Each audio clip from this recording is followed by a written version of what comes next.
Sanhedrin Daf Ain Aleph. Bonjour, aujourd'hui un petit point qui concerne le Ben Soreh Omoré, le sujet principal de notre Pérec.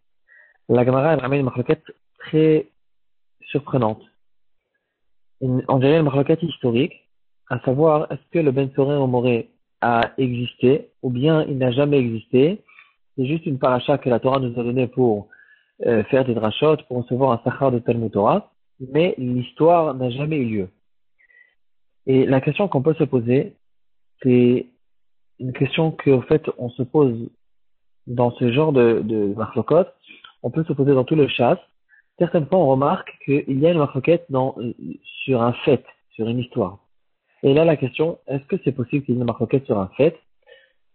Les marloquot, elles sont sur des halachot. Est-ce que la halacha elle est comme ceci, elle est comme cela? Est-ce que on a reçu cette mitzvah sous cette forme ou sous une autre forme? Là je comprends qu'il peut y avoir une discussion. Mais comment est-il possible qu'il y ait une marloquette sur un fait, sur quelque chose qui, qui se trouve dans le monde et que on se pose la question, par exemple, dans Maseret Roulin, il y a des questions, euh, par exemple, maintenant ça m'arrive, je me rappelle, j'ai une marloquette de ce genre, il y a une marloquette sur le venin du serpent. Est-ce que le venin du serpent se trouve dans la dent ou bien le serpent, lorsqu'il mord, il sort le venin qui ne se trouve pas dans la dent? Et cette question, c'est une marloquette au fait dans la Gemara. Et la nafkamina de cette marloquette, c'est quel est le din dans quelqu'un qui a pris un serpent et qui a pris la tête du serpent et il a mordu, et il a fait mordre le serpent quelqu'un d'autre. C'est-à-dire, le serpent n'a pas mordu de lui-même. J'ai pris, moi, la bouche du serpent et je l'ai fait mordre sur la main de quelqu'un d'autre et je l'ai tué. Et est-ce que c'est considéré que je l'ai tué de manière directe? Parce que le venin se trouve déjà c'est comme si que je lui fais rentrer le venin dans sa veine, ou bien non, c'est le serpent qui a fait sortir le venin à cause de moi, et donc c'est que d'une manière indirecte. Ici aussi, c'est une question qu'on ne comprend pas. Est-il possible qu'il y ait une marloquette sur un fait?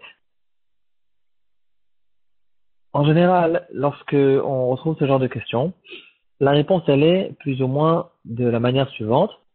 Le fait, il est un peu au milieu et on se pose la question comment déterminer cette chose-là. Est-ce qu'on détermine que c'est considéré que comme ceci ou bien c'est considéré que comme cela parce que c'est entre les deux. C'est pas noir et blanc. Ici aussi, on peut se poser cette question.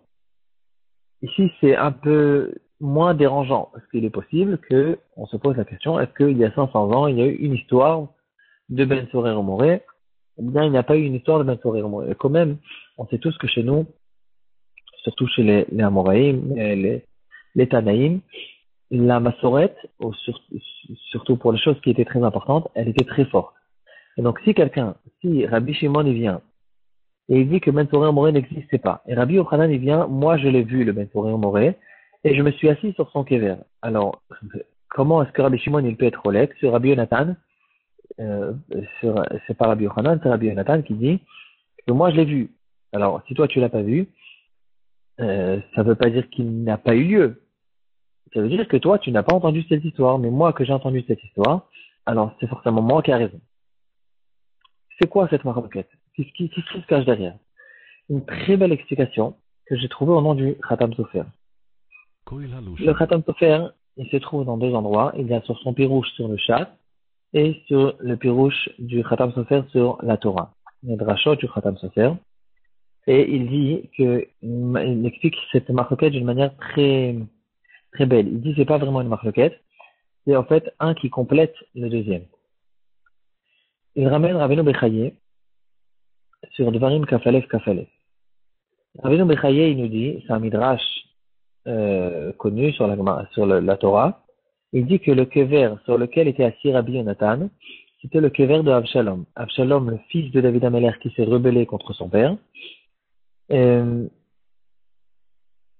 Rabbi Yonatan, c'est sur son kever qu'il s'est assis. Son kever d'ailleurs, il est très connu jusqu'aujourd'hui.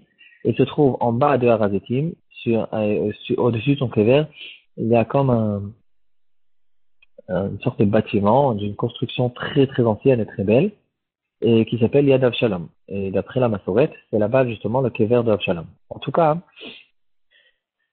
euh,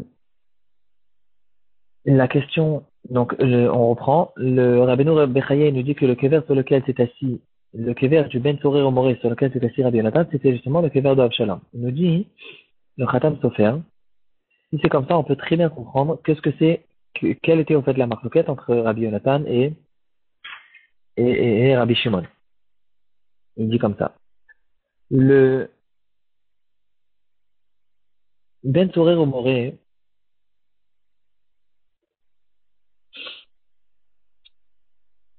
si la mitzvah de Ben Sorer au Moré qui était écrite dans la Torah, c'était une mitzvah qu'on a la possibilité d'accomplir et que le Ben Sorer au Moré a une possibilité d'avoir lieu, alors les Amé Aratot et les gens simples, ils auraient posé des questions sur la Torah. Ils auraient dit qu'est-ce que c'est cette histoire, comment tu prends un petit enfant qui n'a pas forcément fait quelque chose de très grave, il est juste un peu attiré vers le bas, il aime la viande, il aime le vin, et il est très possible qu'il va changer son chemin, il va faire tchouva plus tard.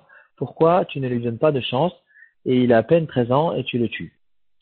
C'est à cause de ça, pour ne pas que ça ait l'air aux yeux des gens que la Torah, elle ne donne pas de chance à ces jeunes enfants, c'est à cause de ça, justement, que la Torah, elle a mis tellement de halachot sur le Ben Torah Moré, et que, à cause de ces halachot, le Ben Torah Moré est devenu impossible. De manière statistique, c'est impossible que le père et la mère ils ont la même voix, et que toutes les halachot qu'on voit dans notre Pérec, c'est impossible que ça arrive. Et donc, le Ben Torah Moré n'a pas de possibilité d'arriver techniquement.